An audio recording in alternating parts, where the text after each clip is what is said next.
உன் ஆத்துமா வாழ்கிறது போல நீ எல்லாவற்றிலும் வாழ்ந்து சுகமாய் இருக்கும்படி வேண்டுகிறேன். அல்லேலூயா. பிரியமானவனே, உன் ஆத்துமா வாழ்கிறது போல நீ எல்லாவற்றிலும் வாழ்ந்து சுகமாய் இருக்கும்படி வேண்டுகிறேன். அல்லேலூயா. இங்கே இந்த வசனத்தை நீங்கள் கூர்ந்து கவனிக்க வேண்டும், கூர்ந்து பார்க்க வேண்டும். இன்னைக்கு நிறைய நேரங்களில், அநேக நேரங்களில் நாம் என்ன செய்கிறோம்? அந்த வசனத்தை பிரியமானவர்களே எப்படி பார்த்துக்கிறோம்? எல்லாவற்றிலும் வாழ்ந்து சுகமாயிரு, அதுதான் நம்ம மைண்டில் நிற்கிது. எல்லாவற்றிலும் வாழ்ந்து சுகமாயிரு, அது மாத்திரம் நம்ம சிந்தனை நிற்கிது. எதை விட்டுறோம்? உன் ஆத்துமா வாழ்வது போல. முதல் எது வாழணுன்றாரு? உன் ஆத்துமா வாழ்வது போல அப்படின்றார். விளங்குதுங்களா இல்லையா? உன் ஆத்துமா வாழ்வது போல நீ என்ன செய்ய? எல்லாவற்றிலும் வாழ்ந்து சுகமாயிரு அப்படின்றார். அல்லேலூயா.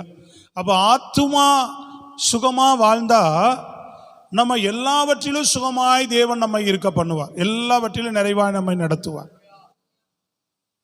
முதல்ல தேவை நம்ம ஆத்துமா வாழணும். இன்னைக்கு இதெல்லாம் கோட்டை விட்டோம் கிறிஸ்துவ வாழ்க்கையில். விளங்குதாங்க? தேவன் எதற்கு வந்தார்? இன்னைக்கு சபை எதற்கு இயேசுவை நம்ம பின்பற்றுகிறோம் அப்படின்னாவே எல்லாமே என்னவாயிடுது? மற்ற எல்லாவற்றையும் குறித்தே எண்ணமாயிடுது. அதனால தான் நிறைய கவலை வருது. புரியுதுங்களா உங்களுக்கு? கவனிக்கிறீங்களா இல்லை? வசனத்தை, செய்தியின் மேலே உங்கள் கவனம் இருக்கணும். ஸ்தோத்திரம். அல்லேலூயா. சொல்லுங்க. வார்த்தையின் மேலே உங்கள் கவனம் முழுசாக இருக்கணும். தேவ வார்த்தையை அவ்வளவு நடுக்கத்தோடு பயத்தோடு நீங்கள் கேட்கும்போது வசனம் உங்கள் வாழ்வா மாறும். அப்போ நம்ம ஆத்துமாவை குறித்து நல்லது ஒரு அக்கறை, கரிசனை நமக்கு இருக்க வேண்டும். கிறிஸ்துவுக்குள் நம்ம ஆத்துமா வாழ்கிறது போல அல்லது பிழைத்திருக்கிறது போல எல்லாவற்றிலும் நம்ம வாழ்ந்து என்ன செய்யணும்? சுகமாக இருக்கணும். Praise the Lord. அல்லேலூயா. அப்போ நம்ம ஆத்துமா கிறிஸ்துவை என்ன செய்யணும்? நம்ம ஆத்துமா கிறிஸ்துவுக்குள் பிழைத்திருக்கிறதாக, வாழ்கிறதாக முதல் இருக்க வேண்டும். உள்ள நம்ம ஆத்துமா மரிச்சதாக இருக்கக்கூடாது. விளங்குதா இல்லையா? இங்கே எல்லாருக்கும் செய்தி கவனிக்கிறீங்களா? உன் சரீரம் நல்லா இருக்கலாம், ஆனால் உள்ள ஆத்துமா என்ன செய்திருக்கக்கூடாது? மரித்த நிலைன்னா என்ன தெரியுங்களா? அது என்ன? இது நாளை நித்திய மரணத்துக்கு நியமிக்கப்பட்ட வாழ்க்கை. அது அந்த ஆத்துமா. அதை மீட்பது யாரு அப்படின்னா தேவன் மட்டும்தான். அதை யார் மட்டும்தான் மீட்க முடியும்? தேவன் மட்டும்தான்.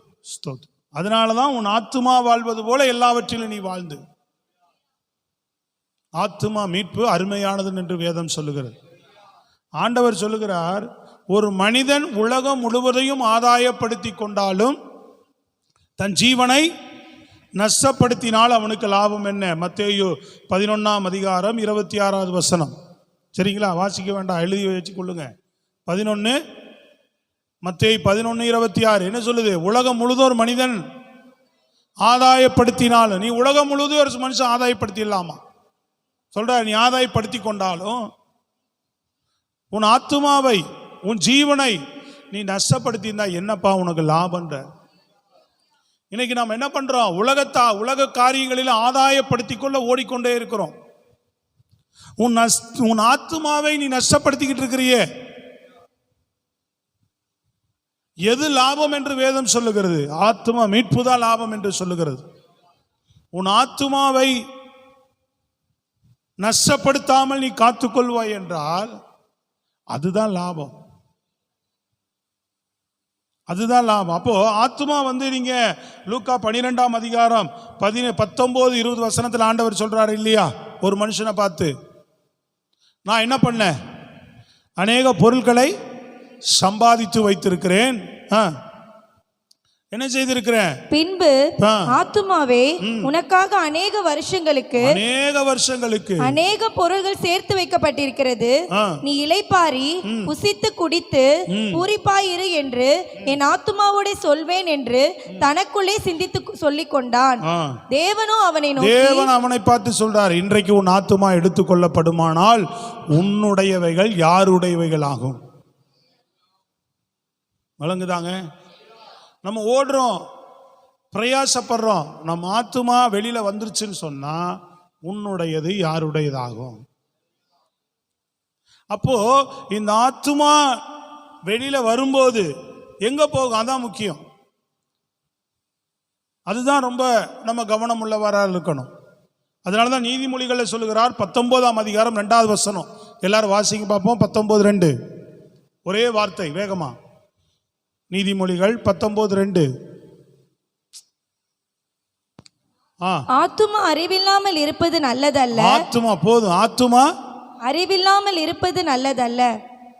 ஆத்துமாவை பற்றி நாம் சொல்றது விளங்குதாங்க? அறிவில்லாமல் இருப்பது நல்லதல்ல ஒரு மனுஷனுக்கு. அப்போ இதை பற்றி நம்ம அறிகிறோமா? நான் ஆத்துமா மீட்பை பெற்றிருக்கிற நான் இந்த ஆத்துமா வாழ்வதற்கு அல்லேலூயா நான் என்ன செய்கிறேன்? இது தொடர்ந்து எனக்குள்ள பிழைத்திருப்பதற்கு நான் என்ன செய்கிறேன்? அதுதான் நமக்கு ரொம்ப முக்கியம். இது வாழ்ந்தா எல்லாவற்றிலும் தேவன் தானா நம்மளை வாழ்ந்து சுகம் இருக்க பண்ணுவார். அப்படின்னா தேவனோடு இருப்பது, கர்த்தருக்குரிய காரியங்களை செய்வது, அதுதான் ஆத்துமா. மீட்கப்பட்ட இந்த ஆத்துமா நம்ம என்ன பண்றோம்? விசுவாசத்தினாலே நீதிமான் பிழைப்பான். அப்படின்னா என்னது? கிறிஸ்து இயேசுவை விசுவாசத்தினால நம்ம ஆத்துமா பிழைக்குது, நமக்குள்ள வாழ ஆரம்பிக்குது. புரியுதுங்களா உங்களுக்கு? அப்போ ஆத்துமா வாழ்வது போல இந்த ஆத்துமா வாழ்வது அப்படின்னாவே பிழைக்கப்பட்ட, விசுவாசத்தினாலே ஆத்துமா மீட்கப்பட்ட, பிழைக்கப்பட்ட உள்ள இருக்கிற ஆத்துமா தேவ சத்தியத்துக்கு கீழ்ப்படிந்து, வசனங்களுக்கு கீழ்ப்படிந்து, தேவனோடு நடந்து இந்த ஆத்துமாவை என்ன செய்யணும்? ஜீவன் பெற்ற ஆத்துமாவை மரணத்துக்கு நேராய் கொண்டு போகாமல் பாதுகாத்து கொள்ளணும். சோத்திரம், பிரைஸ் தி லார்ட். அதுதான் ரொம்ப முக்கியம். நல்லா கவனித்துக் கொள்ளுங்க. ஒவ்வொரு மனிதனுக்கும் சரீரத்துல தான் மரணம். ஆதாம் முதல் கொண்டு இன்றைக்கு வரைக்கிற இன்றைய தேதி வரைக்கும் மரிக்கிற மனிதனுக்கு எதுல தான் மரணம்? சரீர மரணம் மட்டும்தான் வருது. யாருக்கு இன்னைக்கு வரைக்கும் என்ன வரல? ஆத்துமா மரணம் யாருக்குமே இன்னும் வரல. அப்ப இந்த ஆத்துமாக்கள் எங்க இருக்கு? ஆதாம் மூலமாய் உலகம் தோன்றது முதல் உண்டாக்கப்பட்ட மனுகுலத்தினுடைய ஆத்துமாக்கள் எங்க? நன்மை செய்தால் எங்க இருக்கும்? நித்தியத்தில் இருக்கும். தீமை செய்தால் எங்க இருக்கும்? பாதாளத்தில் இருக்கும். இளைப்பாறுதலுக்கு போகும். அது தேவனை அறிந்த ஆத்துமா எங்க போகும்?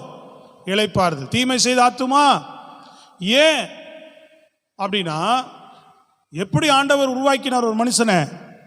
ஜீவாத்துமா. அவர் நாசின் சுவாசத்தை ஊதும்போது என்ன ஆனவன்? என்றைக்கும் வாழக்கூடியவனாக. நல்லா கவனிக்கணும். என்ன கவனிக்கணுமா? மனுஷனை எப்படி சிருஷ்டித்தார்? என்றைக்கும் வாழக்கூடியவனாக சிருஷ்டித்தார். என்றைக்கு ஜீவிக்கக்கூடியவனாக சிருஷ்டித்தார். நித்தியமாக இருக்கக்கூடியவனாக ஆண்டவர் மனிதனை படைத்தார். புரியுதுங்களா உங்களுக்கு? என்றைக்கும் நம் ஆண்டவரோடு கூட வாழக்கூடியவர்கள். அப்படிதான் ஆதாம் சிருஷ்டிக்கப்பட்டான். இல்ல ஆதாம படைக்கும் போதே இவன் குறிப்பிட்ட வயசுல இறந்துருவான் அப்படின்னு ஆண்டவர் படைச்சாரா? எப்படி படைச்சார் சொல்லுங்க? எப்படிங்க படைச்சாரு? எப்படி படைச்சார்? ஆய திறந்து சொல்லுங்க, தெரிஞ்சதை சொல்லுங்க. எப்படி படைச்சார்? சத்தமா வாயை திறந்த தம்பி நீங்க தான் சொல்லு. இதெல்லாம் தெரியணும். எதுவுமே தெரியாம இருக்கக்கூடாதெல்லாம். ஆண் தெரியாம ஈன் தெரியாம இருக்கக்கூடாது. சோத்திராலையில். ஏன்னா உலகத்தில் இருக்கிறவனுக்கு தான் அவனுக்கு எதுவும் கையில் கொடுக்கறது இல்லை. அவனுக்கு என்னமே தெரியாது. அதை போய் பின்பற்றிட்டு இருக்கிறான். இயேசுவை நம்ம பின்பற்றோன்னா நமக்கு எல்லாம் தெரியணும். புக்கு கையில் இருக்குது, பைபிள் கையில் இருக்குது, உனக்கு எல்லாம் இங்கே போதிக்கப்படுது. அப்போ எல்லாமே தெரியணும். வாய் திறந்து சொல்லலாம். ஆதாம் எப்படி படைச்சாருன்னு சொல்கிறேன். சத்தமாக சொல்லுங்க. நித்தியமானவனா படைச்சார். என்றைக்கு இருக்கிறவனா தான் படைச்சார். ஆனால் சாத்தான் என்ன பண்ணா? அவனை தேவனுக்கு கீழ்ப்படியாதவனாக, அவனுடைய கிரிகளை செய்யக்கூடியவனாக அவன் மாத்திட்டான். மாத்தினதுனால என்ன வந்துச்சு அவனுக்கு? ஆண்டவர் தீமை வந்துருச்சு அவனுக்குள்ள. எந்த தீமை? தேவனுக்கு கீழ்ப்படிஞ்சு தேவனோடு வாழ்ந்து தேவனுடைய கிரிகளை செய்யக்கூடியவன் அவன். அதுதான் மனுஷனை படைச்சார். இப்ப தேவனுக்கு கீழ்ப்படுகிறத விட்டுட்டு யாருக்கு கீழ்ப்படிஞ்சிட்டான்? சாத்தானுக்கு கீழ்ப்படிஞ்சதுனால அவனுடைய கிரிகள் மனுஷனுக்குள்ள வந்துருச்சு. தீமை இது உள்ள வந்த உடனே என்ன ஆயிடுச்சு, இந்த தீமை செய்கிற மனுஷன் நல்லா கவனிக்கணும். இப்படி தீமை இவனுக்குள்ள இப்ப வந்துருச்சு. நன்மை தீமை புரியுதா உங்களுக்கு? புரியுதாங்க? தீமை இப்ப இவனுக்குள்ள வந்துருச்சு. இப்ப தீமை செய்கிற குணத்தோடு கூட இவன் வாழ்வான் என்றால் தீமைகள் பெருகி போகும். இப்படியே இவன் நித்தியமா வாழ்ந்தா என்ன ஆகும்? விளங்குதா சொல்றது? ஒரு மனுஷன் ஒரு தீமை செய்கிறவனாகவே நித்தியமாய் வாழ்ந்தான். நம்ம எத்தனை பேரை பார்க்கிறோம்? கொலைகாரன், கொள்ளக்காரன், போறவன், வரவன், வந்தவன், எத்தனை காரியங்கள் பார்க்கிறோம் உலகத்துல. தீமைகளை எவ்வளவு பார்க்கிறோம்? அப்போ ஒரு தீமையான குணத்தோடு கூட ஒரு மனிதன் நித்தியமாய் வாழ்ந்தால் உலகத்தில் என்ன பெருகி போயிடும்? தீமைகள் தான் பெருகிட்டே இருக்கு அடுத்தடுத்த ஜெனரேஷன். அதனாலதான் ஆண்டவர் என்ன பண்ணார், உடனடியாக அவனுக்கு மரணத்தை கொண்டு வந்தார். எதுல மரணம்? நீ மண்ணிலிருந்து எடுக்கப்பட்டாய், மண்ணுக்கு திரும்புவாய். சரீர மரணத்தை கர்த்தர் அங்க வச்சுட்டார். விளங்குதாங்க? தேவ உங்க சேரை இப்படி தள்ளி போட்டுருங்க, பின்னாடி இருக்கிறவங்க தெரியல, கொஞ்சம் லேசா தள்ளிக்குங்க, இன்னும் கொஞ்சம் தள்ளிக்கிறங்க. புரியுதா உங்களுக்கு? எதை வச்சாரு? எதுல வச்சாரு? எதனால வச்சாரு? நல்லா கேட்டு தெரிஞ்சுக்கணும் சத்தியத்தை. உட்காந்துட்டு கேட்காம எனக்கு ஒண்ணுமே தெரியல அப்படின்னு ஆண்டவர் வரும்போது சொல்லுவார், உனக்கு தான் எல்லாம் போதிச்சாங்கல்ல, ஏன் நீ செவி கொடுத்து கேட்கலம்பார். போக்கு சொல்ல இடம் இருக்காது. நீங்க கவனிச்சு கேட்டீங்கன்னா ஆண்டவர் வரும்போது போக்கு சொல்ல இடம் இல்லை. விளங்குதா உங்களுக்கு? அப்போ என்றைக்கும் வாழக்கூடியவனாக மனுஷனை உண்டாக்கின தேவன் அவனுக்குள்ள தீமை வந்தனால தான் மரணத்தை கொண்டு வரார் ஆண்டவர். அவனுக்கு தீமை வந்தனால தான் மரணத்தை கொண்டு வந்தார். எந்த மரணம்? சிறு சரீர மரணத்தை மட்டும்தான் கொண்டு வந்தார். எந்த மரணத்தை கொண்டு வரல அவனுக்கு? ஆத்மா மரணத்தை அவனுக்கு கொடுக்கல ஆண்டவர். சரீரத்துல மரணம், சரீரத்துல தான் பாவம் செய்ய ஆரம்பிக்கிறான். புரியுதுங்களா உங்களுக்கு? எந்த பாவம் வருது அவனுக்கு? இந்த ஆத்மா உள்ளான மனுஷன் அவன் சொல்ற அந்த தீமையான எண்ணங்கள் உள்ள தோணும் போது, அந்த எண்ணங்கள் அவனுக்கு வரும்போது அந்த சரீரத்தின் மூலமாக தான் பாவம் செய்வான். வாழ்றது சரீரத்துல தான். புரியுதுங்களா? அப்ப இந்த சரீரத்தில் ஆண்டவர் என்ன பண்ணிட்டார்? மரணத்தை கொண்டு வந்தார். தொடர்ந்து அப்படி சரீர மரணத்தை அவர் கொண்டு வந்து கூட குறைந்தபட்சம் 900 வருஷம் வரைக்கும், 900 சில்லற வருஷம் வரைக்கும் மனுஷன் வாழ இருந்துட்டு இருந்தான். வாழ விட்டார். அப்ப என்ன ஆயிடுச்சு? பாவம் எக்கச்சக்கமா பெருகி போச்சு. 900 வருஷம் 1000 வருஷம் வாழ்ந்த போதே. அப்ப ஒரு மனுஷன் நித்தியமா வாழ்ந்திருந்தா அங்கதான் ஆண்டவர் வைக்கிறார் பாருங்க. ஆதியாகமம் புஸ்தகத்தில் 6ஆம் அதிகாரத்தில் எடுத்து வாசிங்க பார்ப்போம்.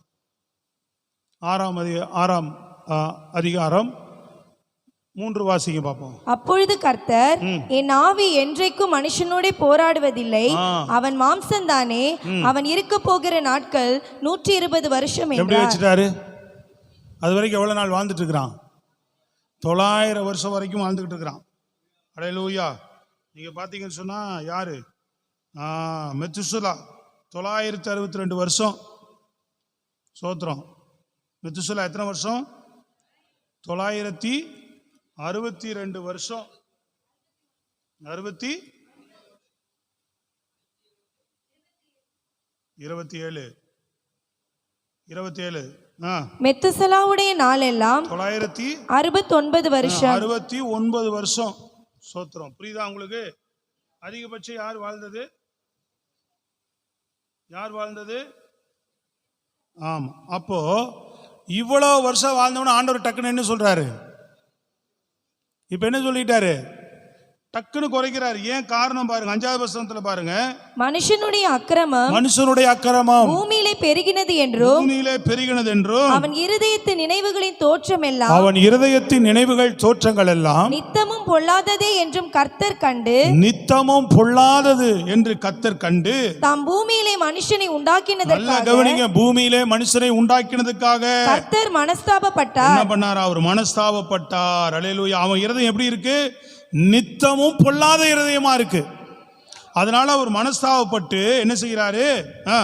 அப்பொழுது கர்த்தர், நான் சிருஷ்டித்த மனுஷனை பூமியின் மேல் வைக்காமல் மனுஷன் முதற்கொண்டு மிருகங்கள், ஊரும் பிராணிகள், ஆகாயத்து பறவைகள் பரியந்தமும் உண்டாயிருக்கவைகளை நிக்கிரகம் பண்ணுவேன்.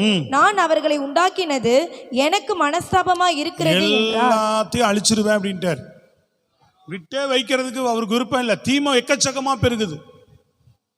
பிறக்கிறவங்க என்ன பண்றான்? தீமைகள், கொடுமைகள், 1-2 பேரை தவிர. விளங்குதாங்க? அக்கிரமம் மிகுதியாகுது, பாவம் பெருகுது. என்ன பண்ணிட்டார் ஆண்டவர்? டக்குன்னு 120 வருஷமா குறைச்சு நோவா காலத்துக்கு பின்பு வந்தவங்க எத்தனை வருஷம்? சத்தமா சொல்லுங்க. 120 வருஷம். மோசே காலத்துக்கு வந்தவங்கள எத்தனை வருஷம் ஆக்கிட்டாரு? 80 வருஷம் ஆக்கிட்டார். அலையில சொல்லுங்க பார்ப்போம். அதை மிஞ்சி சிலதெல்லாம் 90, 99 வரைக்கும் போயிட்டு இருக்கு. அல்லேலூயா. ஆனால் எத்தனை வருஷம் ஆக்கிட்டார் ஆண்டவர்? இப்போ 80 தான். மோசே காலத்துக்கு அப்புறம் 80 அதிகமாக வாழ்ந்தவங்க. ஆனால் சில பேர் தான் அப்படி போகிறாங்க. அந்த 120ல் டச் பண்ணுறதுக்கு சிலது 90, 100, 110 வரைக்கும்லாம் போயிட்டு வந்துடுது. 120 தொட்டவங்க ரொம்ப குறைவு தான். புரியுதுங்களா உங்களுக்கு? நல்லா மெயினில் கேட்குறீங்களா? கவனிச்சு நல்லா ஆவியான இடைப்படுகிறார். தெளிவாக நீங்கள் புரிந்து கொள்ளணும். அப்போ மனிதனை தேவன் என்றைக்கு வாழ்கிறவனாக சிருஷ்டித்து அவனுக்குள்ள பாவம் வந்ததுனால தான், நமக்குள்ள பாவம் வந்ததுனால தான் என்ன பண்ணாரு? எந்த மரணத்தை கொடுத்தாரு? சரீர மரணத்தை கொடுத்தார். ஆத்தும மரணத்தை நமக்கு தரல. இப்போ ஆத்தும மரணம் எப்போ? எல்லாத்தையும் மொத்த ஆத்துமாக்களை எப்போ நியாய தீர்ப்பு நாள்ல வச்சுக்கிறார். நன்மை செய்த ஆத்துமாவை நித்தியத்திற்கும், தீமை செய்ததை நித்திய நரகத்துக்கும் கொண்டு வந்து வச்சிட்டார். நியாய தீர்ப்பு நாள்ல கொண்டு வந்து நிறுத்திடுவார் உன் ஆத்துமாவை. இப்ப சாக போறது சரீரம் தான். ஆத்துமா என்ன பண்ணும்? வெளியில போயிடும். இது இருக்கும் உனக்கு. வெளியில சொல்லுங்க, இது கடைசி நாள்ல நித்திய நரகத்துக்கு போதா நித்திய மோட்சத்துக்கு போதா? அதனாலதான் ஆத்துமாவை காத்துக்கொள்ளுன்றார். இது நித்தியமாய் தேவன் உண்டாக்கினது. அதனாலதான் ஆண்டவர் என்ன செய்கிறாரு? ஆபிரகாம் மூலமா ஆபிரகாம பிடிக்கிறார். இந்த மனிதனை ஆத்துமாவை மீட்பதற்கு ஆபிரகாம பிடிக்கிறார். மனிதன் அழிக்கிறதுக்கு அவருக்கு விருப்பம் இல்லை. தன் சாயலா சிருஷ்டிக்கப்பட்ட மனிதன் மேல அவர் அன்பு வைத்ததுனால அவர் அழிக்க விருப்பம் இல்லாம ஆபிரகாம பிடிச்சி அவனுக்கு ஆண்டவர் தன்னை வெளிப்படுத்தும் போது அவன் ஆண்டவர் கீழ்ப்படிந்து தேவனை விசுவாசிக்கிறதுனால இந்த ஆத்துமாவை நான் மீட்டுக் கொள்ளுவேன் அப்படின்னு சொல்லி ஆண்டவர் என்ன பண்றாரு? ஆபிரகாம பிடிக்கிறார். அப்ப ஆபிரகாம் என்ன பண்றாரு? ஆண்டவர் கீழ்ப்படிந்து ஆண்டவர் விசுவாசித்தார். அதன் மூலமா ஆபிரகாம் ஆத்துமாவை கர்த்தர் மீட்கிறார். சத்தமா கையை உயர்த்தி சொல்லணும். அவனுடைய சந்ததியின் ஆத்துமாவை மீட்கிறார். அவன் சந்ததியில் பிறந்த இயேசு கிறிஸ்துவின் மூலமாக முழு உலகத்தை ஆத்துமாவை மீட்பதற்காக குற்ற நிவாரண பலியாக இயேசு சிலுவைக்கு வந்தார். கைகளை தட்டி சொல்லுங்க. நல்லா விளங்குதா இல்லையா உங்களுக்கு? இப்போ அதுதான் அதே விசுவாசம் தான். ஆபிரகாம் எப்படி தேவனை விசுவாசித்தானோ அதே போலதான் இன்னைக்கு நாம் ஆண்டவராக இயேசு கிறிஸ்துவை எனக்காக பலியானார், எனக்காக பலியானார். நீ அவரை விசுவாசித்தேனா, தேவனுடைய குமாரன் எனக்காக பிறந்தார், மரித்தார், உயிர்த்தார் அப்படின்னு நான் விசுவாசித்தா என் ஆத்துமா என்ன செய்யுது? பிழைக்குது, வாழுது. சொல்றது புரியுதுங்களா உங்களுக்கு? நம்ம ஆத்துமா என்ன செய்யும்? பிழைக்குது, வாழுது. நாளைக்கு சரீர மரணம் வரும், ஆத்துமா இளைப்பாறுதலுக்கு போகும். தேவன் நித்திய நியாய தீர்ப்புல கடைசி நாள்ல வருவார். அப்ப எல்லாத்தையும் எழுப்புவேன்னு சொல்லி இருக்கிறார். எல்லாரையும் எழுப்புவேன். புரியுதுங்களா உங்களுக்கு? எழுப்பி என்ன செய்வார்? யோவான் புஸ்தகத்தில் ஆண்டவர் சொல்றாரு பாருங்க, வாசிங்க. யோவான் புஸ்தகம் 5ஆம் அதிகாரம் 24 29 வரைக்கும் வாசிங்க. யோவான் 5ஆம் அதிகாரம் 24 29. என் வசனத்தை கேட்டு என்னை அனுப்பினவரை விசுவாசிக்கிறவனுக்கு நித்திய ஜீவன் உண்டு. அவன் ஆக்கினை தீர்ப்புக்கு உட்படாமல் மரணத்தை விட்டு நீங்கி ஜீவனுக்குட்பட்டிருக்கிறான் என்று மெய்யாகவே மெய்யாகவே உங்களுக்கு சொல்லுகிறேன். மரித்தோர் தேவகுமாரனுடைய சத்தத்தை கேட்கும் காலம் வரும், அது இப்பொழுதே வந்திருக்கிறது. அதை கேட்க நல்ல கவனிங்க. என்ன சொல்றாங்க?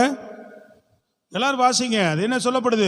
மரித்தோர். எல்லாரும் வாசிக்கலான்னு சொன்னேன். மரித்தோர் தேவனுடைய, நீ விடுமா, எல்லாரும் வாசிங்க பாப்போம். தேவனுடைய சத்தத்தை கேட்கும். புரியுதா உங்களுக்கு நான் சொல்றது? அல்லேலூயா. எல்லாரும் தேவனுடைய சத்தம் ஒரு நாளைக்கு கேட்கிற நாள் வரும். விளங்குதா உங்களுக்கு? இன்றைக்கு தெரியாது. அப்ப எது நமக்குள்ள வாழணும் அப்படின்றது ரொம்ப முக்கியம். நமக்கு ஆத்துமா வாழ்வது போலதான் நம்ம எல்லாவற்றிலும் வாழ்ந்து சுகமா இருக்கணும். இந்த ஆத்துமா மீட்பு அருமையானது. ஆத்துமாவை குறித்து அறிவில்லாமல் இருக்கக்கூடாது. எல்லாத்தையும் நம்ம உலகத்தில் ஆதாயப்படுத்தி கொள்ளாமா, போலாம் சம்பாதிக்கலாம், அது பண்ணலாம் இது பண்ணலாம். ஒரு மனுஷன் உலகம் முழுதும் ஆதாயப்படுத்த முடியும்னு சொல்றார் ஆண்டவர். ஆனா அவன் ஆத்துமா ஆதாயப்படுத்தாம போனா அத்தனையும் நஷ்டம்தான்றார், அத்தனையும் வீண் சொல்லுகிறார். அப்ப இங்க சொல்லும்போது 6வது அதிகாரத்துல தன் வசனத்தை கேட்டு என்னை அனுப்புனவரை விசுவாசிக்கிறவனுக்கு என்ன உண்டு, அதுதான் சொல்றேன். ஆண்டவருடைய வசனத்தை கேட்டு இயேசு கிறிஸ்துவை விசுவாசிக்கிறவனுக்கு என்ன உண்டு? சத்தமா சொல்லுங்க. அவனுக்கு என்ன இல்லை? சத்தமா சொல்லணும். என்ன இல்லை? ஆக்கினி. எல்லாரும் சொல்லலாமே வாயை திறந்து. என்ன இல்லை? ஆக்கினி தீர்ப்பு இல்லை. ஸ்தோத்திரம். என்ன உண்டு? நித்திய ஜீவன் உண்டு. அடுத்தது வாசிங்க பார்ப்போம். அதை கேட்கிறவர்கள் பிழைப்பார்கள் என்று மெய்யாகவே மெய்யாகவே உங்களுக்கு சொல்லுகிறேன். ஏனெனில் பிதாவானவர் தம்மில் தாமே மரித்தோர் 25 மரித்தோர் தேவனுடைய சத்தத்தை கேட்கும் காலம் வரும். அது இப்பொழுது வந்திருக்கிறது. அதை கேட்கிறவர்கள் பிழைப்பார்கள் என்று மெய்யாகவே மெய்யாகவே உங்களுக்கு சொல். ஏனெனில் பிதாவானவர் தம்மில் தாமே ஜீவனுடையவராய் இருக்கிறது போல குமாரனும் தம்மில் தாமே ஜீவனுடையவராய் இருக்கும்படி அருள் செய்திருக்கிறார். அவர் மனுஷகுமாரனாய் இருக்கிறபடியால் நியாய தீர்ப்பு செய்யும்படி அதிகாரத்தையும் அவருக்கு கொடுத்திருக்கிறார். இதை குறித்து நீங்கள் ஆச்சரியப்பட வேண்டாம். ஏனென்றால் பிரேத குழியில் உள்ள அனைவரும் அவருடைய சத்தத்தை கேட்கும் காலம் வரும். அப்பொழுது நன்மை செய்தவர்கள் ஜீவனை அடையும்படியும் எழுந்திருக்கிறவர்களாகவும் தீமை செய்தவர்கள் ஆக்கினையை அடையும்படி எழுந்திருக்கிறவர்களாகவும் புறப்படுவார்கள். கையை தட்டி சொல்லுங்கம்மா. ஹல்லேலூயா. விளங்குதா உங்களுக்கு? ஹலோ. இந்த சரீரத்தில் மரணத்தை கொடுத்துறாரு. ஆனா எழும்பும் போது எப்படி எழும்புவான்? எல்லாரும் அவன் சரீரத்தோட தான் எழும்புவான். அவங்களுக்கு ஒரு மேனி கொடுக்கப்படும், அந்த மேனியோட தான் எழும்புவாங்க. சொல்றது விளங்குதாங்க? ஏன்னா தொடர்ந்து இந்த சரீரத்தில் வாழ்ந்தா பாவம் செய்வான் மனுஷன். கவனிச்சு கேட்குறீங்களா? இங்க தொடர்ந்து மனுஷன் சரீரத்தில் வாழ்றவன் என்ன பண்றான்? தீமை செய்கிறான், பாவம் செய்கிறான். அதனாலதான் மரணத்தை வைக்கிறார் ஆண்டவர். அதனாலதான் இந்த ஆத்தும மீட்பை கொண்டு நம் சரீரத்தில் தீமையை நடப்பிக்காதபடி, தீமையான காரியங்களை பேசாம, தீமையான காரியங்களை சிந்திக்காம, தீமையான செயல்களை செய்யாம, சாத்தானுடைய கிரிகளுக்கு எதுக்குமே உட்படாம, பொய் பேசாம, ஏமாற்றாம, வஞ்சகம் பண்ணாம, தேவனுக்கு பயந்து, தேவனுக்கு கீழ்ப்படிந்து, தேவ பக்தியோடு பரிசுத்தத்தோடு.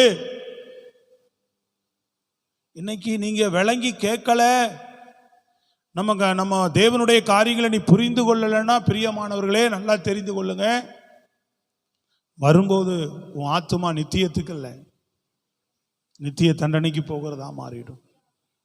இன்னைக்கு இந்த பயபக்தி நமக்கு தேவை. இந்த ஆத்துமா மீட்பை குறித்ததான அக்கறை ஒரு விசுவாசிக்கும் தேவை. இன்னைக்கு உலகத்தை ஆதாயப்படுத்துறதுக்காக என்ன பண்றோம்? தேவனை ஆதாயப்படுத்தாம போயிட்டு இருக்கிறோம். உன்னை தேடி வந்தார், உனக்கு ஜீவனை கொடுத்தேன் என்று யாரோ ஒருத்தர் மூலமாக உனக்கு தன்னை வெளிப்படுத்தினார். இன்னைக்கு என்ன பண்ணிட்டு இருக்கிறோம்? நம்ம அவரை மறந்துட்டு, மீட்பை கொடுத்தவரை மறந்துட்டு, நம்ம ஆத்துமா ரட்சிப்பை மறந்துட்டு, மீண்டும் இன்னைக்கு சரீர பிரகாரமாக உலகத்துக்குள்ளாக இரவும் பகலும் வேலை வேலை வேலை வேலை ஓடிட்டு இருக்கிறோம். ஹலோ. ஜெபம் பண்றது இல்லை, தேவனோடு இருக்கிறது இல்லை. இந்த ஆத்துமா மீட்பை பெற்றவர்கள் என்ன பண்ணணும்? கர்த்தரோடு இருக்கணும், தேவனோடு இருக்கணும், வேதம் வாசிக்கணும், சபை கூடி வரணும், கர்த்தருக்கு முக்கியத்துவம் படுத்தணும். விளங்க மாட்டேங்குது உங்களுக்கு? சொல்லுங்க ஹல்லேலூயா. விளங்கி கொண்டவர்கள், இந்த சத்தியத்தை விசுவாசிக்கிறவர்கள் பாக்கியவான்கள். அதான் விசுவாசிக்கிறவன் சொன்னார் ஆண்டவர். விசுவாசித்தாதான் ஆத்துமா பிழைக்கும். எங்க நான் ஆண்டவரையே தேடிட்டு இருந்தா அப்போ என் பொழப்பு எப்படி? ஆத்துமா எப்படி பிழைக்கும்? இல்லையா? சொல்லுங்க. நீ தேவனை தேடினா தேவன் உன்னை எல்லாவற்றிலும் வாழ்ந்திருக்க, உன்னை சுகமாய் இருக்க பண்ணுவார்னு வசனம் சொல்லுது. நீ அவரை தேடுறதை விட்டுட்டு உலக பொருள்களை தேடுவதற்கு ஓடிட்டே இருக்கிறோம். அதான் சொல்றாரு, ஆத்துமா இன்னைக்கு எடுத்துக்கொள்ளப்பட்டா நீ ஓடிட்டு இருக்கிறியே, என்னத்து யாருடையதாகன்னு கேட்கிறார். எவ்வளவு பேர் வீட்டில் உட்கார்ந்துருக்கிறோம். அல்லேலூயா. சில பேருடைய கொடுமை என்னன்னா, வீட்டில் உட்கார்ந்து சபைக்கு வரதில்லை, வீட்டில் இருந்துட்டு ஜெபிக்கிறது இல்லை, வீட்டில் இருந்துட்டு வேதம் வாசிக்கிறது இல்லை. இந்த அவங்கெல்லாம் போறாங்களா, இவங்கெல்லாம், அவங்களெல்லாம் உன்னை ஆண்டவர் தெரிந்து கொள்ள, உன்னதானே தெரிந்து கொண்டாரு. இரவு ஜெபம் வைக்கிறோம், 2 மணி நேரம் கண் விழிச்சு கர்த்தர் சமூகத்துக்கு வர்றதுக்கு நேரம் இல்லை. சோத்திரம். அல்லேலூயா. எல்லாம் நாங்க சொல்றோம், நீங்க கேட்டீங்கன்னா உங்க ஆத்துமா பிழைக்கும். அதுக்கு தான் சபையை வச்சிருக்கிறாரே அவர். புரியல இன்னைக்கு நிறைய பேருக்கு. எனக்கு வேலை இருக்குல்லங்க, கஷ்டப்படுறேன்லங்க, தூக்கம் நாம, எனக்கு தூங்குனாதாங்க அடுத்த நாள் வேலைக்கு போக முடியும். நிறைய பேர். அல்லேலூயா சொல்லுங்க பார்ப்போம். விழிச்சு சில நேரம் கர்த்தர் சமூகத்தையும் தேடணும். உன் ஆத்துமா பிழைப்பதற்கு நீ வழி செய்யணும். விசுவாசித்தோம், மீட்கப்பட்டுட்டோம், அதை மறந்துட்டு எங்க ஓடிட்டு இருக்கிறோம்? ஹலோ. இப்போ ஒரு மரம் இருக்கு, ஆண்டவர் படைப்பு அதுதாங்க. மனிதன் தேவனை சார்ந்து வாழ்ந்தான். அவர் படைத்த அத்தனையுமே அப்படிதான். மனிதன் தேவனை சார்ந்து வாழ்ந்தால் மட்டும்தான் அவன் நித்தியமா இருக்க முடியும். மனிதன் தேவனை சார்ந்து வாழ்ந்தா மட்டும்தான் நித்தியமா இருக்க முடியும், அவன் இருக்க முடியாது.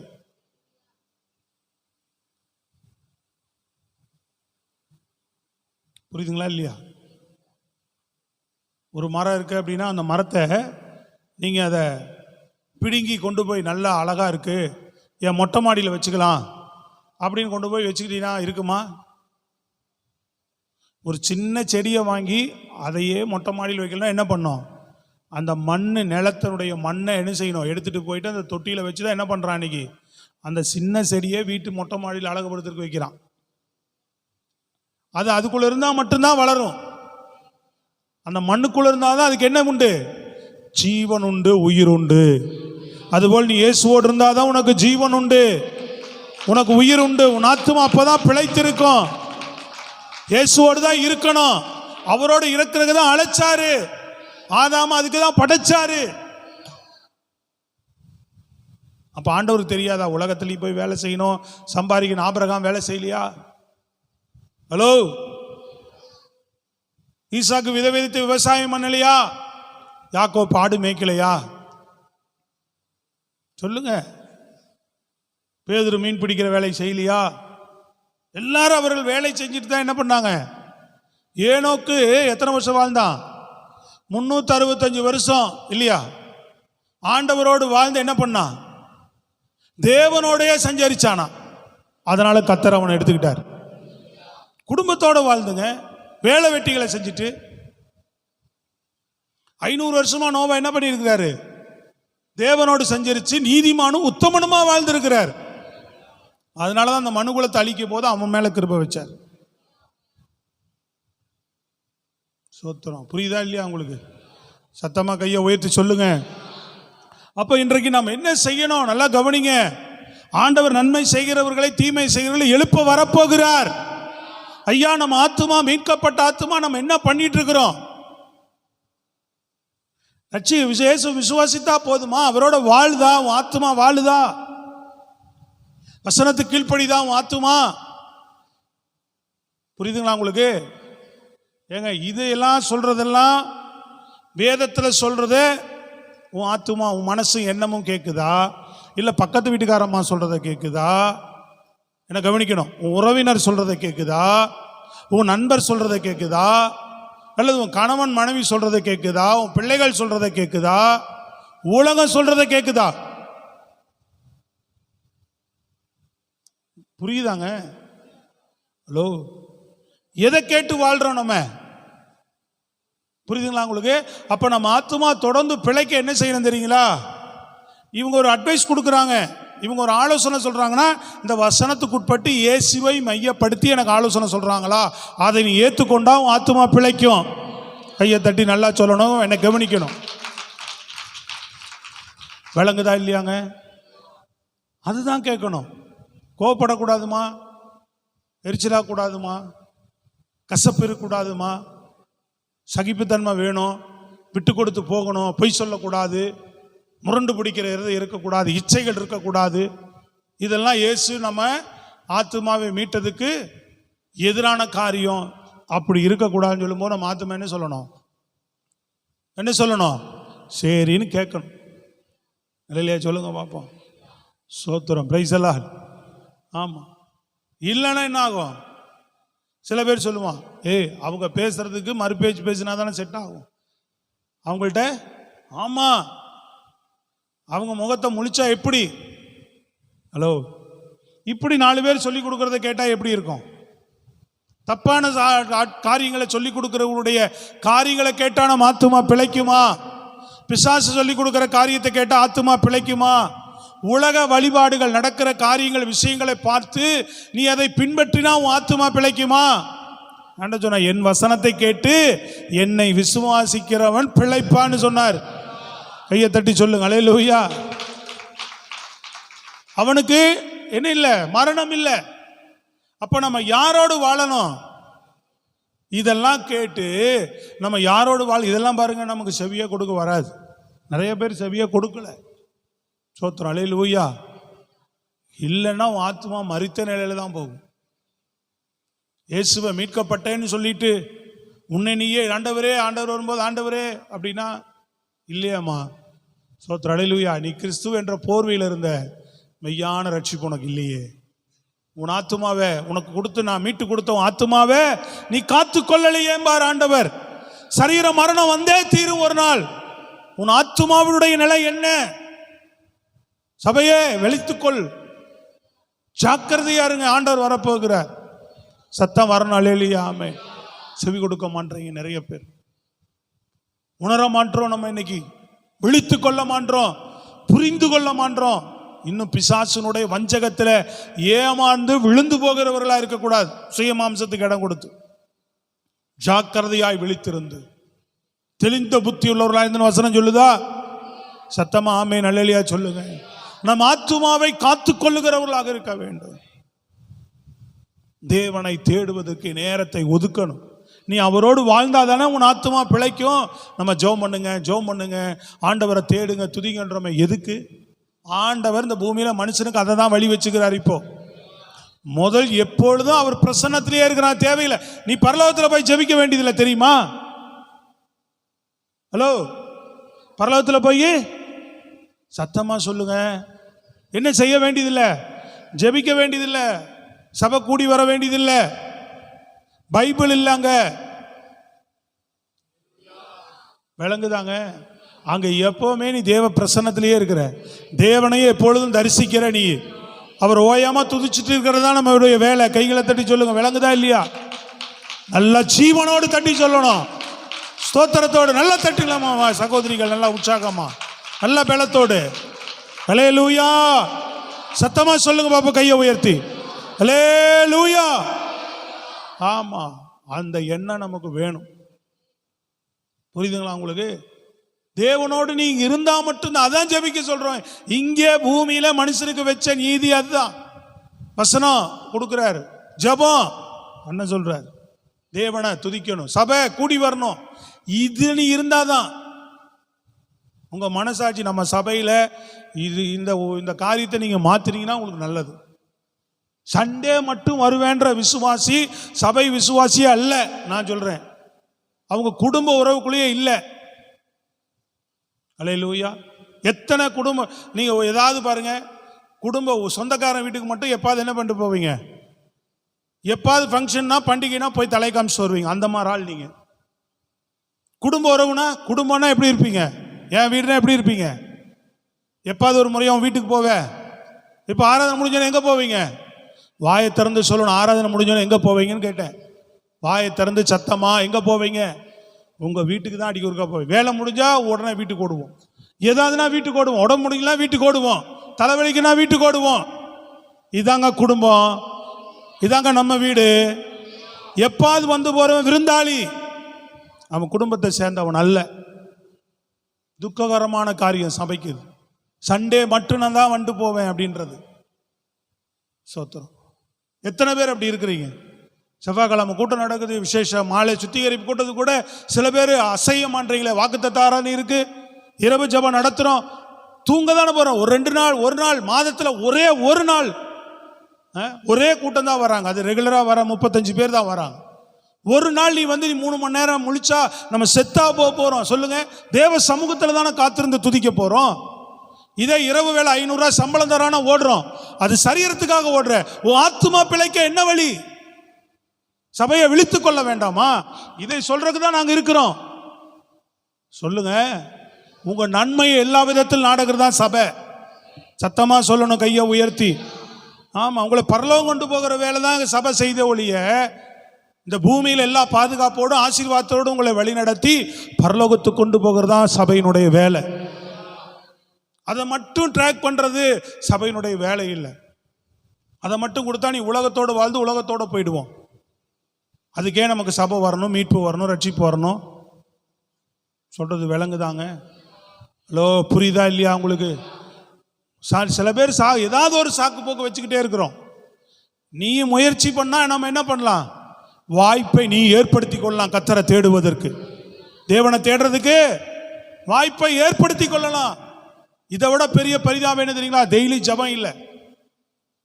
யாரை ஏமாத்துறோம்? ஆண்டவரை தான் ஏமாத்துறோம். ஜபம் கிடையாது, தூங்கி கிடக்கிறோம்.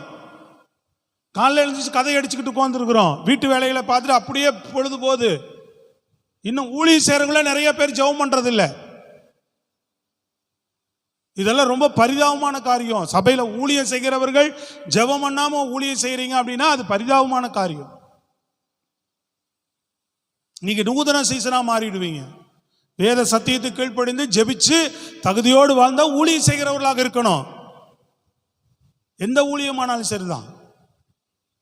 சொல்றது விளங்குதா இல்லையாங்க? எல்லாரும் தவறல. ஆனா ஆண்டவர்கிட்ட சத்தியத்தை அறிய விழித்து கொள்ளணும். புரியுதா இல்லையா? நல்லா கையை உயர்த்தி சத்தமா சொல்லுங்க. உங்க ஆத்துமா மீட்கப்பட நான் வழி சொல்றேன். தேவனை தேடுறது அது. சபை ஏதோ கூடி வரோம் போனா இதே ஆராதனை அதே செய்து, அதுதான் ஆண்டவரத்தை ஒரே இதுதான் தேட முடியும். நீ சாவு வீட்டுக்கு போனாலும் அங்க பாட்டு தான் பாடுவோம், அங்கேயும் பிரசங்கம் தான் பண்ணுவோம். கல்யாண வீடா பாட்டு தான் பாடுவோம், பிரசங்கம் தான் பண்ணுவோம். பிறந்த நாளா பாட்டு தான் பாடுவோம், ஆண்டவரை துதிப்போம், ஆண்டவருடைய வார்த்தை சொல்லுவோம். இதுதான் எங்க போனாலும் நடக்கும். ஹலோ, விளங்குதா இல்லையா? சபைக்கு வந்தாலும் துதி, கர்த்தரை உயர்த்துவோம், கர்த்தருடைய வார்த்தை கேட்போம். இது ரெண்டையும் கடைசி வரைக்கும் கேட்டுக்கிட்டே இருந்தா உன் ஆத்துமா பிழைக்குமா? இதுக்கு ஆகாரம் போட்டுக்கிட்டே இருக்கணுமே. நீயே சத்தமா சொல்லுங்கம்மா, வாயை திறந்து. இதுக்கு சாப்பாடு. அதனாலதான் பவுல் தாவீது சொல்றாரு, நான் கர்த்தரை துதிக்கிறதும் ஒரு வசனத்தை கேட்கறதும் என் ஆத்மாவுக்கு கொழுப்பான ஆகாரத்தை உண்டது போல இருக்கும். வசனம் சொல்லணும்னா எக்கச்சக்கமா இருக்குது ஆத்மா மீட்பை குறித்து. உங்களுக்கு புரிந்து கொள்ளும்படி சில வசனங்களை சொல்லி கருத்தாய் உங்களுக்கு சொல்லி ஜெபிக்க விரும்புகிறேன் நான். விளங்குதா உங்களுக்கு? இங்கே சபைக்கு வந்தால் பாருங்க, இரவும் பகலும் அவ்வளோ சுறுசுறுப்பாக உழைக்கிறோம் கொள்கிறோம். இங்கே வந்தால் 38 கொட்டாயி, 1008 தூக்கம், முட்டம்பு உட்கார மாட்டேங்குது கர்த்தருடைய சமூகத்தில். இடையில ஏதாவது ரெஸ்ட் எடுத்து நான் எப்படியாவது கர்த்தரை ஜெபத்தில் தேடணும், சபையில் தேடணும்னு விடக்கூடாது. நீ ஆத்துமா பிழைப்பிறகு எத்தனை நாள் வாழ போகிறோம் யோசிச்சு பாருங்க. ஹலோ, எத்தனை நாளுங்க இந்த பூமியில் வாழ போகிறோம்?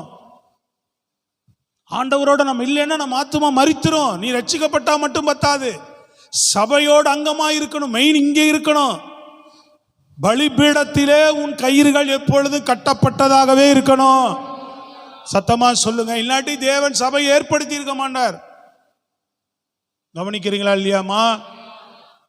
பேருக்கு வரக்கூடாது. அதே போல சபைக்கு என்ன செய்யக்கூடாது? ரெகுலரா வந்து போற பழக்கத்தை ஏற்படுத்தி வந்தா கர்த்தரை துதிச்சு ஆண்டவர் என்ன சொல்றாருன்னு கேட்கறதுக்கே ஓடி ஓடி வந்துகிட்டே இருக்கும். ரெண்டாவது, அடுத்தது யாராவது ஜெபிக்கிறதுக்கு, மற்றவர்களுக்காக ஜெபிக்கிறது. மற்றவர்களுக்காக அல்லேலூயா சொல்லுங்க. எனக்காக வாழ்றது இல்லாம மற்றவர்களுக்காக வாழ்றது எது? அதிகமா ஜெபிக்கிறது. சுவிசேஷம் சொல்றது, நான் பெற்ற ரட்சிப்பை மற்றவர்களும் பெறணும் அப்படின்னு சுவிசேஷத்தை, இந்த வேலையை ஒரு விசுவாசி செஞ்சுக்கிட்டே இருக்கணும். கையை உயர்த்தி நல்லா சத்தமா ஆமேன் அல்லேலூயா சொல்லணும். நல்லா உற்சாகமா சொல்லுங்க பாப்போம். உன் ஆத்துமா பிழைக்க தான் வழி. இங்க கூடி வரது இல்லாம தனியா அதிகாலையில நீ என்ன பண்ணிக்கணும்? இங்க எல்லா நேரம் என்ன பண்ண போறது இல்லை. காலையிலேருந்து சாயந்தரம் வரைக்கும் இங்கேயே வந்து உட்கார போறது இல்லை. வாரத்துல மாதத்துல 1 மணி நேரம் வாக்குத்தத்தம் 1 மணி நேரம், சுத்திகரிப்பு கூட்டம் 1.5 மணி நேரம், 6:30 தொடங்கி 8க்கு முடிக்கிறோம். அதே வரதே 7க்கு தான். விடுதலை கூட்டம் 6:30 தொடங்கி 8க்கு முடிக்கிறோம், வர்றது 7க்கு தான் இல்லையா?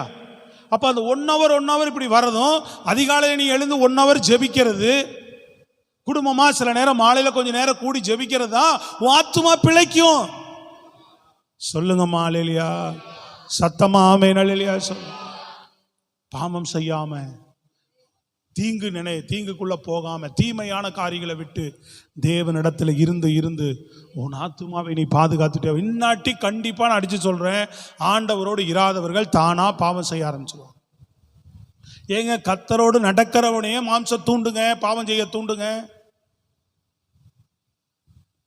அவங்களுக்கு கொடுக்குற அந்த புத்தி தானா அவங்களே அறியாம வேலை செய்யும். எச்சையோடு பார்க்குறவங்க பாருங்க, இந்த தடுமாற்றமா இருக்கிறவங்க பாருங்க, சரியா இருக்குன்னு முடிவு பண்ணி வச்சிருப்பாங்க, ஆனால் அவங்களே அறியாம அதுக்குள்ள போயிட்டு இருப்பாங்க, அந்த வேலையை செய்வாங்க, எச்சையோடு பார்ப்பாங்க, தடுமாற்றமா செயல்படுவாங்க.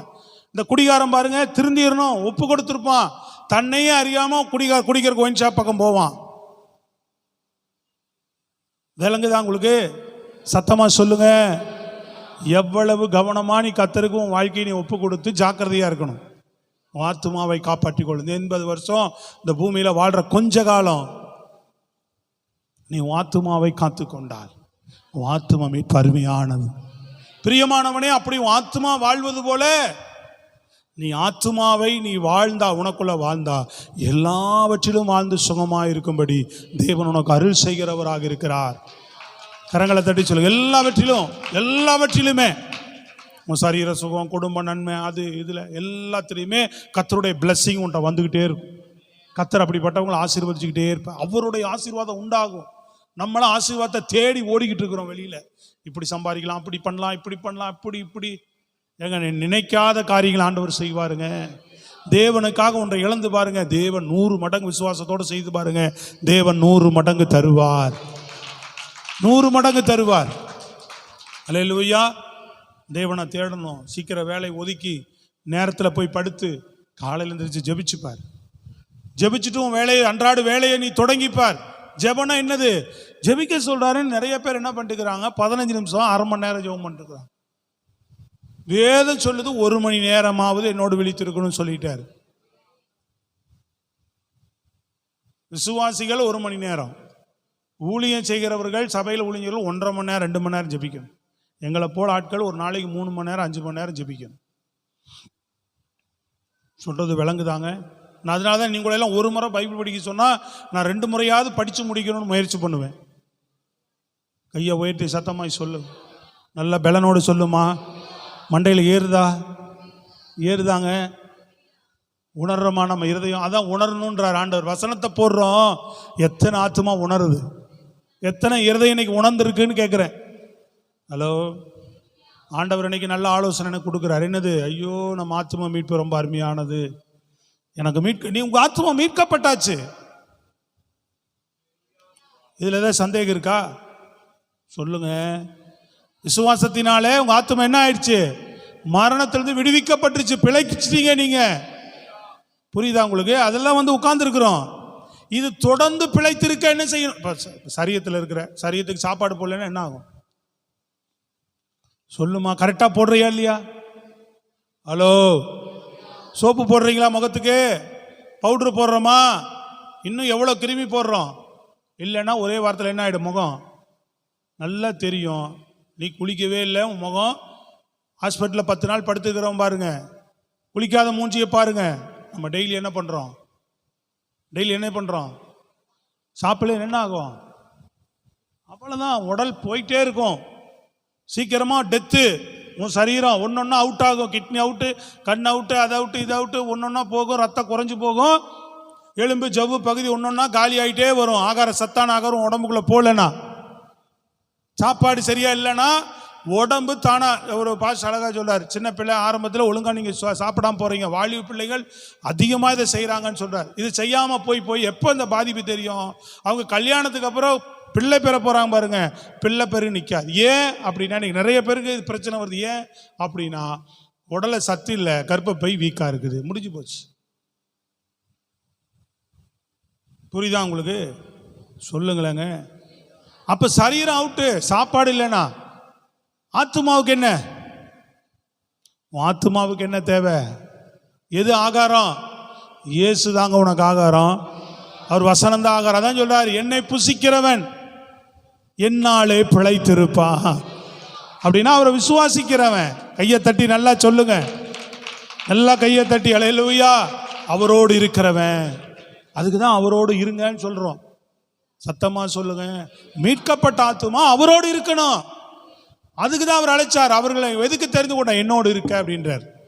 நீங்க காலையிலேருந்து அவரோடு இருந்து, மாலையில் போய் படுக்கும்போது அவரோடு இருந்து, சமயம் கிடைக்கும் போதெல்லாம் சாப்பிடும் போதெல்லாம் கை வச்சு அவரோட ஆண்டவரே ஸ்தோத்திரம் ஒரு உறவு. அல்லேலூயா. தேவன் செய்கிற நன்மைகள் எல்லாம் ஒரு உறவு.